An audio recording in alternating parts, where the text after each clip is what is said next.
এখন পর্যন্ত বের করি নাই, তো এখন বের করব। তো এই কবুতরটা কিন্তু খুব কিউট ভাই। আর এই কবুতরটা বলে ডাগের করস, আমি যার থেকে কিনলাম ওই কাকা বললো যে ডাগের করস, এটা নিয়ে যাও বাসায়, খুব ভালো কবুতর। যাক, অবশেষে কবুতরটাকে কিন্তু বের করছি, মাশাআল্লাহ অনেক সুন্দর কবুতর একটা। এই ব্যাগের মধ্যে কিন্তু কবুতর এই মাত্র কিন্তু দাসুরিয়া হাটের থেকে কিন্তু কিনে আনছি।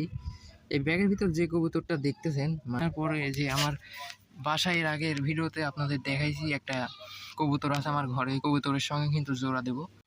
তো দেখেন ভাই, খুব কিউট। এখনও কিন্তু আমি ব্যাগের মধ্যে থুয়ে দিছি কবুতরটা, মানে এখন পর্যন্ত বের করি নাই, তো এখন বের করব। তো এই কবুতরটা কিন্তু খুব কিউট ভাই। আর এই কবুতরটা বলে ডাগের করস, আমি যার থেকে কিনলাম ওই কাকা বললো যে ডাগের করস, এটা নিয়ে যাও বাসায়, খুব ভালো কবুতর। যাক, অবশেষে কবুতরটাকে কিন্তু বের করছি, মাশাআল্লাহ অনেক সুন্দর কবুতর একটা। তো কবুতরটা এখন ঘরের মধ্যে ছেড়ে দিব, তো দেখি জোড়া হয় নাকি। তো এখন কিন্তু আমি কবুতরের ঘরের মধ্যে ছেড়ে দিলাম, এই মাত্র কিন্তু এই কবুতরটাকে কিনে আনছি ভাই। মানে দেখেন, খুব কিউট একটা কবুতর। আর একে দেখে কিন্তু আমার ঘরের মধ্যে যে কবুতরটা ছিল এই কবুতরটা কিন্তু নাইমে আসলো নিচে। হ্যাঁ, মানে দেখেন খুব ছটবট করতেছে কিন্তু কবুতরটা। ঘরে কিন্তু এই একা একাই ছিল, আজকে কিন্তু আবার আরেকটা কবুতর নিয়ে আসলাম।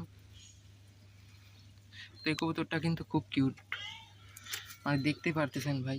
তো যাই হোক, আজকের ভিডিওটা আমি নিয়ে এ পর্যন্তই ছিল। ভালো লাগলে লাইক কমেন্ট শেয়ার করবেন। দেখা হচ্ছে কোনো এক নতুন ভিডিওতে। সে পর্যন্ত সবাই ভালো থাকবেন, সুস্থ থাকবেন, নিজের খেয়াল রাখবেন। আল্লাহ হাফেজ।